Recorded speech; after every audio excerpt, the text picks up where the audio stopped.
शिक्षा पर बाल कहानी। मनोज आज स्कूल से कुछ उदास सा घर लौटा था। क्या हुआ बेटा? ऐसा पहले कभी नहीं होता था, इसीलिए चिंतित होते हुए माँ ने पूछा। तो जवाब में मनोज बोला, कुछ नहीं माँ, बस आज मूड कुछ ठीक नहीं है। चलो ठीक है, मैं खाना निकालती हूँ, तुम तब तक फ्रेश हो जाओ। इसके बाद मनोज ने खाना खाया और आराम करने लगा। मनोज अपने माता पिता के इकलौता संतान था। उसके दादाजी उसे बहुत प्यार करते थे। अक्सर वो खाली समय में अपने दादाजी के पास ही बैठता था। अगर उससे कोई परेशानी होती तो वो दादाजी के पास जाता और उसके दादाजी उसकी परेशानियों को चुटकियों में दूर कर देते।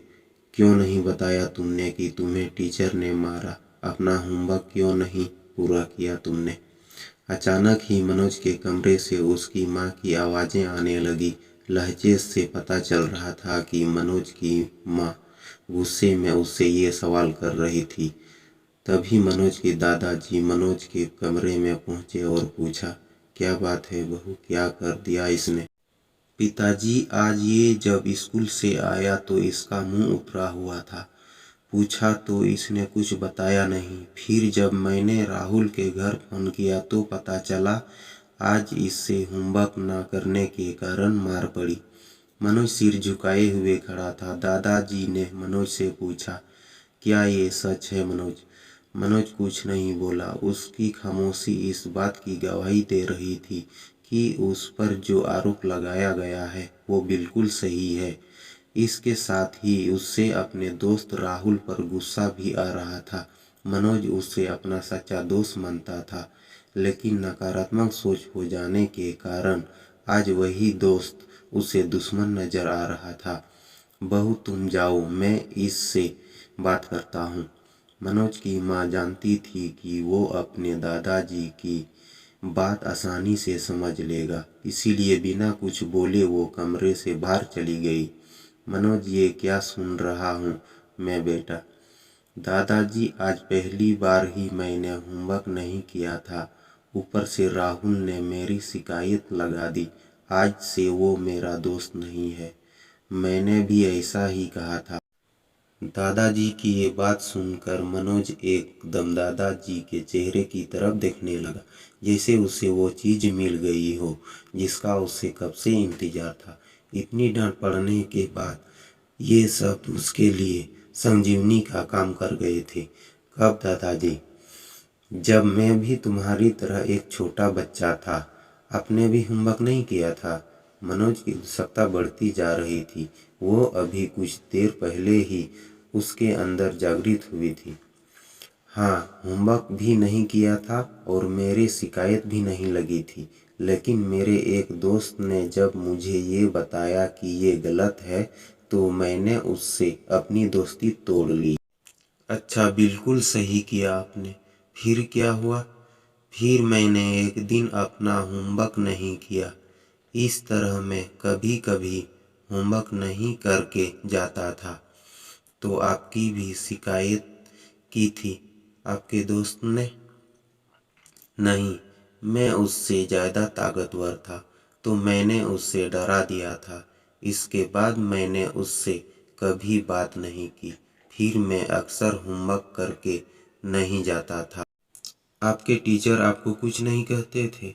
मनोज अब खुद को उस कहानी में देखता हुआ अपने दादाजी से पूछने लगा।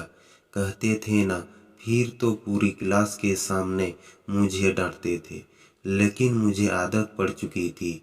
फिर तो आप खूब मज़े करते होंगे। बीच में टोकते हुए मनोज बोला। अब तक वो अपनी माँ की डांट भी भूल चुका था। उसके दादाजी ने आगे बताना शुरू किया। पूरा साल बीत गया और ना पढ़ने के वजह से मैं फेल हो गया। तब तो आपको घर से बहुत मार पड़ी होगी। खुद को पड़ी डांट से अंदाजा लगाते हुए मनोज बोल पड़ा। मार तो नहीं पड़ी, लेकिन पिताजी ने एक सबक जरूर दिया। क्या? यही कि मेरी इस असफलता की शुरुआत एक छोटी सी गलती सी हुई होगी, जो नकारात्मक सोच का नतीजा रही होगी। अगर उसी समय मैंने अपनी गलती सुधार कर सकारात्मक सोच और सही रास्ता अपनाया होता तो शायद ये दिन मेरी जिंदगी में कभी ना आता। उस दिन मुझे एहसास हुआ कि मेरे दोस्त ने भी मुझे इस गलत रास्ते पर जाने से रोका था, लेकिन मैंने उसकी बात नहीं सुनी और मैं फेल हो गया। मतलब मैं भी एक दिन फेल हो जाऊंगा।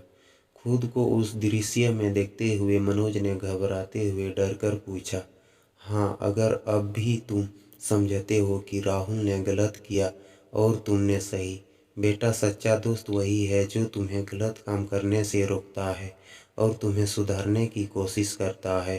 अब ये तुम्हारी सोच पर है कि तुम उस बात को सकारात्मक ढंग से लेते हो या नकारात्मक ढंग से।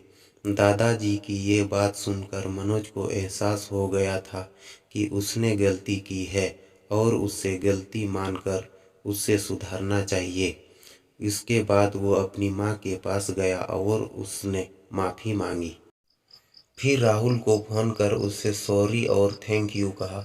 हाँ, वो बात अलग है कि राहुल को कुछ समझ नहीं आया और इस बार मनोज क्लास में फर्स्ट भी आया। अब मनोज और राहुल में दोस्ती पहले से भी गहरी हो गई थी। राहुल ने अनजाने में ही सही अपनी दोस्ती निभा दी। तो दोस्तों, इस कहानी से हमें ये सीख मिलती है कि हमें सकारात्मक सोच रखते हुए अपनी गलती को मानकर उसे समय रहते सुधार लेना चाहिए, नहीं तो भविष्य में सिवाय पछतावे के हमारे हाथ और कुछ नहीं रह जाएंगे।